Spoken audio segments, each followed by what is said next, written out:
क्या 19% में से 4% भी यादव ऐसे नहीं है जो मुख्यमंत्री बनने लायक हो या पढ़े लिखे ना हो? तो क्यों नहीं उन लोग को मौका दिया था राजनीति में? गाय भैंस का चारा खा गया, उसके बाद क्या बोलता है, चोरी चकारी कर लिया, अपनी बहन को जबरन डॉक्टरी पास करवा दिया। टाटा का आप पढ़ लीजिएगा उसका रिकॉर्ड, ठीक है, जबरन बनी हुई है डॉक्टर। उसके बाद वहाँ पे जब बहन का शादी हो रहा था, रोहिणी या मीसा किसका शादी हुआ था, पूरा ये क्या बोलते हैं, कार वार सब निकाल चोरी करके ले गया था शोरूम से उठा के। क्या करोगे? SC ST OBC जनरल, यही बता दीजिए। जनरल एक बात बताइए, वहाँ पे बिहार में गाना चल रहा है, जब RJD सरकार बनता हो तो यादव रंगदार बनता हो। काहे भाई, जब RJD सरकार बनता हो तो यादव IAS IPS काहे नहीं बनता हो? तो क्या बिहार का युवा या फिर बिहार का जो यादव है वो रंगदार बनने के लिए पैदा हुआ है? मतलब ये लोग साफ साफ गाना गाने वाला भी यादव है, और इस गाना पे रील्स बनाने वाला भी यादव है, और इस गाना को सपोर्ट करने वाला भी तेजस्वी यादव है। तो सोच लीजिए, जब RJD का सरकार बनेगा तो यादव रंगदार बन जाएगा। तो हम यादव को अपना भाई मानते हैं, हम नहीं चाहते यादव रंगदार बने, हम चाहते पढ़े लिखे, IAS IPS बने, DG बने, कमिश्नर बने, मुख्यमंत्री बने। आने वाला टाइम में 19% यादव निकला है ना बिहार में। कास्ट का सेंसस हुआ तो कितना यादव निकला था? 19%। क्या 19% में से 4% भी यादव ऐसे नहीं है जो मुख्यमंत्री बनने लायक हो या पढ़े लिखे ना हो? तो क्यों नहीं उन लोग को मौका दिया था राजनीति में? ये युवा है ना तेजस्वी, उनके पास अनुभव है, उनके बाबूजी, उनकी माता थी पॉलिटिक्स में। तो ये तो आपने नेपोटिज्म वाला बात कर रहे हैं, आप पत्रकार है ही नहीं।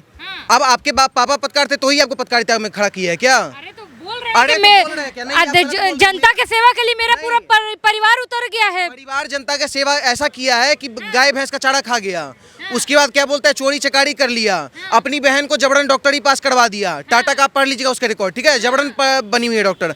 उसके बाद वहाँ पे जब बहन का शादी हो रहा था, रोहिणी या मीसा किसका शादी हुआ था, पूरा ये क्या बोलते हैं, कार वार सब निकाल चोरी करके ले गया था शोरूम से उठा के। तो इसको हम जनता का सेवा किया था वो। और अभी जब सरकार में नहीं है तब एक वीडियो वायरल हो रहा होगा, आप देखी होंगी, वहाँ पे एक बंदा कह रहा है कि भैया यहाँ पे मेरा पल्सर बाइक लगा हुआ था, पल्सर बाइक यहाँ चोरी कर लिया गया। जब हम उस पल्सर बाइक को खोजे तो पुलिस जो है FIR में थाना नहीं FIR दर्ज नहीं किया, और वो बाइक कहाँ मिला? तेजस्वी यादव के रैली में जस्ट बगल में, राहुल गांधी सबके बगल में बैठा हुआ था।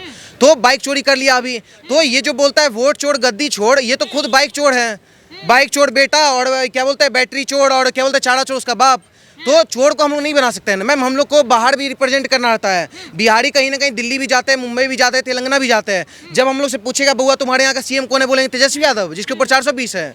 अरे किसी भी मुख्यमंत्री के ऊपर कई सारा मुकदमा है, चाहे वो रेड्डी हो, जिसको बुलाया था जगन्नाथ रेड्डी कौन है, सबसे ज्यादा ये क्रिमिनल केस जो है उसी के ऊपर चल रहा है देश में, तो उसको भी तो खड़ा कर लिया। तो आप बताइए कौन सा मुकदमा बात करिए? एक होता है देशभक्ति मुकदमा, एक होता है चोरी चकारी और मर्डर मुकदमा। तो किसको आप सम्मति दीजिएगा? नहीं बिल्कुल। अच्छा, पर एक भाईचारा दिख रहा था अभी तक, जब तक मतदान अधिकार यात्रा निकला तो एक भाईचारा दिख रहा था तेजस्वी यादव में, राहुल गांधी में। वो भाईचारा अब कहाँ गया? अब दोनों अलग अलग ट्रैक पे चल रहे हैं। तेजस्वी बोल दी कि सभी के सभी सीटों पे हम अकेले अब लड़ेंगे। पहली बात तो देखिए, अपने भाई से उसका भाईचारा चल नहीं रहा है। तेज प्रताप यादव खुद बोल दिया है कि मेरा भाई जो है CM बनने के लायक नहीं है। वो नाचने वाले को क्या बोलेगा? आप नचनिया बोलेगा? नहीं, बात हम नहीं बोल रहे, तेज प्रताप यादव बोला है। दूसरी चीज, आप भाईचारा का बात की और जोड़ी का बात की, राहुल गांधी तेजस्वी यादव दोनों लंगड़े हैं, दोनों ऐसे लंगड़े, दोनों एक दूसरे के सहारे चल रहे हैं। तुम हमको देश में PM बनवा दो, तुम हमको बिहार में CM बनवा दो। तो ये बैसाखी पे चल रहे हैं, दोनों का दोनों चोर है, दोनों को सुप्रीम कोर्ट फटकार मार चुका है। तो बिहार में एक बात बताइए ना, नीतीश कुमार के ऊपर ऐसा नहीं हम बोल रहे पूरा पवित्र है, कई सारा मुकदमा लगा है, कई सारे केस झेले हुए हैं, और कई सारा आरोप उनके ऊपर सिद्ध भी हुआ है। लेकिन मेरा ये कहना है, उनके ऊपर जो 2-4 मुकदमा का बात करते हैं, एक मुकदमा कौन तो हत्या का लगा था, पटना हाई कोर्ट खारिज कर दिया। दबाव में किया या क्या किया हमको नहीं मतलब, पटना हाई कोर्ट खारिज किया ना, ठीक। दूसरा मुकदमा अभी नया ट्रेंडिंग में लगा था, जब नेशनल एंथम का सॉन्ग चला था तब वो मुस्कुरा रहे थे, उसके ऊपर भी खारिज कर दिया गया। तो पटना हाई कोर्ट हो या बिहार में जो भी कोर्ट चल रहा हो, उनके तरफ से पूरा माफ कर दिया जा रहा है नीतीश कुमार को। तो हम नीतीश कुमार को गलत कैसे मान लें? और आज के डेट में हम थोड़ा बहुत एक्ट से हट के हम ये देखते हैं कि नीतीश कुमार किए क्या। अगर एक बात बताइए, 20 साल से NDA का सरकार है, उससे पहले भी नीतीश कुमार RJD में थे। जब RJD में थे तब नीतीश कुमार क्या कर रहे थे और आज क्या कर रहे हैं वो बताइए। जब वो कहीं ना कहीं नालंदा विश्वविद्यालय, जो हम लोग का ऐतिहासिक विश्वविद्यालय था, जो सबसे पुराना विश्व का विश्वविद्यालय था, जो विदेश के लोग अब यहाँ के पढ़ते थे, 90 लाख कितने सारे टीचर, लाइब्रेरी सब था, उसको खंडित कर दिया गया। तेजस्वी बोल तो रहे हैं कि 20 साल से तो NDA की सरकार में है, तो क्यों नहीं बनवा दिए नालंदा को? अब जब इलेक्शन है तब याद आ रहा है उनको। इलेक्शन नहीं, आपको बताया 2022 का आप इंटरव्यू चेक कर लिया, 2022 में शिलान्यास हो चुका है वहाँ का। कहाँ बात करी है? 22-23 में से ही काम चालू है। तेजस्वी बोल रहे हैं। अब इसमें फिर तेजस्वी क्या बोलेगा? अगर वो 9वां पास रहता तो हम थोड़ा बहुत उसको समर्थन भी कर देते हैं, 9वां फेल रहता तो भी समर्थन कर देते हैं। वो तो 8वीं फेल है। हम ICC बोर्ड से मैम पास आउट है, ICC बोर्ड में 9th क्लास को ही मैट्रिक मान लिया जाता है। अच्छा, तो विपक्ष विपक्ष बोल रहा है कि जब चाय बेचने वाला देश के प्रधानमंत्री की कुर्सी पे बैठ सकता है तो क्या 9वीं 8वीं फेल बिहार के सीएम चेहरा नहीं हो सकता है? देखिए बात ऐसा है ना कि शराब जो है ना, शराब से कहीं ना कहीं 4 घर बिगड़ता है और चाय से पूरा का पूरा विपक्ष बिगड़ गया है। ये आपको देखने को मिल रहा होगा। शराब ये लोग बेचने का काम करते हैं। आज के डेट में एक जन स्वराज का प्रशांत किशोर भी खड़ा हुआ है, ठीक। अगर मान लीजिए कोई बंदा, अगर आप सीएम है स्टेट के, आप लागू करते हैं कि शराबबंदी यहाँ कर देते हैं, ठीक है, शराबबंदी हो गया। अब कुछ लोग बिहार में ऐसे जो सूखा नशा कर रहे हैं और कर भी रहे हैं, डेफिनेटली कर रहे हैं और शराब भी पी रहे हैं, तो प्रशांत किशोर आता है, बोलता है नहीं हम शराब चालू कर देंगे। उससे रीजन पूछा गया क्यों, तो उसका रीजन ये है क्योंकि यहाँ के लोग सूखा नशा कर रहे हैं। ये लॉजिक है? अरे अगर तुमको सूखा नशा बंद करना है और शराब को बंद करना है, दोनों बंद करने का बात करो, तो जन स्वराज का प्रशांत किशोर हो या फिर तेजस्वी यादव, जनता बहुत अच्छे तरीके से देख रहा है कि ये लोग ला किसको रिप्रेजेंट करने के लिए। आज के डेट में मनीष कश्यप गया हुआ है जन स्वराज में और आपको गारंटी के साथ बोल रहे, अगर 6 महीना से ज्यादा अगर वो जन स्वराज में टिक गया, मीडिया में बोलना हम छोड़ देंगे। इस बात को रिकॉर्ड करके रख लिया। 6 महीना का टाइम दिया है। मनीष कश्यप टिक ही नहीं सकता है। हम जानते हैं दोगला है, वो टिक ही नहीं सकता है। वो जहां जाएगा वहां उसको लात मार के भगाया जाएगा, नहीं तो खुद भागेगा। अच्छा भैया, चिराग पासवान बार बार बोल रहे हैं यही चीज की जितना सम्मान मिलना चाहिए था तेजस्वी यादव को रैली में, मतदान अधिकार यात्रा में, उतना राहुल गांधी ने उनको सम्मान दिया नहीं। शायद यही वजह है कि दोनों अब अलग अलग चल रहे हैं। इस पे क्या बोलेंगे? क्योंकि देखिए भाईचारा तो चल रहा था, एक दूसरे के आगे पीछे घूम रहे थे, राम लक्ष्मण की जोड़ी कहला रही थी। नहीं, जहाँ वे है हाँ, वहाँ उनको सम्मान मिल रहा है। हाँ, कहाँ है? जिस दल के साथ, वे भी तो एक दल के साथ है ना, हाँ। उनको सम्मान मिला। पहले तो नहीं। अच्छा, पहले ये क्लियर करिए, बिहार में सरकार किसकी देखना चाहते हैं? मेरा अपना खुद का मानना है कि सरकार किसी की भी हो, हर 5 साल के बाद एक टर्म होता है 5 साल का, जो कॉन्स्टिट्यूशन ने तय कर रखा है। और बहुत बुद्धिजीवी लोग थे जिन्होंने 5 ईयर उसको करा। उसके बाद ना जहाँ नेता को हो या पार्टी हो या वहाँ के कुछ कोई भी लोग हो, उनको चेंज कर देना बहुत जरूरी है। तो जनता ही जितवा रही है ना बार बार। वो तो राइट है उनका, जो वोट देगा, जिसको वोट देगा वो जीतेगा।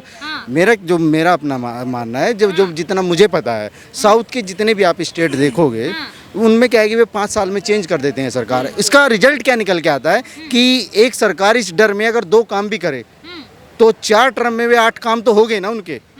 अभी क्या है कि जहाँ कंटिन्यू सरकार एक मोनोपोली बना लो या फिर एक कब्जा कर लो उस चीज को, कंटिन्यू सरकार नहीं मैनेज कर ले।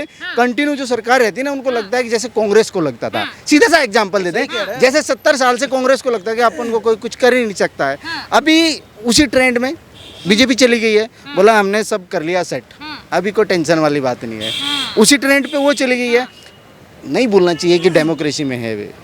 मतलब आपका सिंपल कहना है कि सरकार कंटिन्यू रहनी नहीं चाहिए, जनता जितवाए तो भी नहीं रहना। सरकार बिल्कुल नहीं रहनी चाहिए। सपना देख रहे हो 2029 में जितवाने का। सुनिए मेरा बात, परिवर्तन ही संसार का नियम। हम चाहते हैं एनडीए सरकार इस बार सरकार नहीं बनाए, इस बार पूर्ण बहुमत से सिर्फ और सिर्फ बीजेपी सरकार बनाए बिहार में। हम ये चाहते हैं, क्योंकि एनडीए अगर गठबंधन का बात करेगा तो नीतीश कुमार कहीं ना कहीं कुछ उलटफेर किए हैं। अब उसकी वजह से हो सकता है बीजेपी को ना वोट मिले।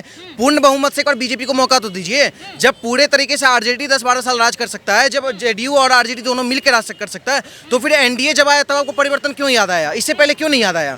अगर 5 साल का आप टर्मिनोलॉजी को आप फॉलो कर रहे हैं कि 5 साल में सरकार बदलना चाहिए, तो अभी आप क्यों इस बात को बोल रहे हैं? हमारे पूर्वज जब इस चीज को फॉलो नहीं किए, हमारे पूर्वज ये देखे कि नहीं मतलब कि आरजेडी ये काम किया तो आरजेडी को वोट दे देंगे, कांग्रेस ये काम किया तो कांग्रेस को ही जितवाएंगे, तो फिर हम क्यों इस चीज को देखे? अगर हम देखेंगे ना, राहुल गांधी आप जैसे बोल रहे हैं कि बिहार में बीजेपी की सरकार आनी चाहिए, तो राहुल गांधी बोल रहे हैं ये महात्मा गांधी की हत्या वाले विचारधारा है बीजेपी और एसएस के पास।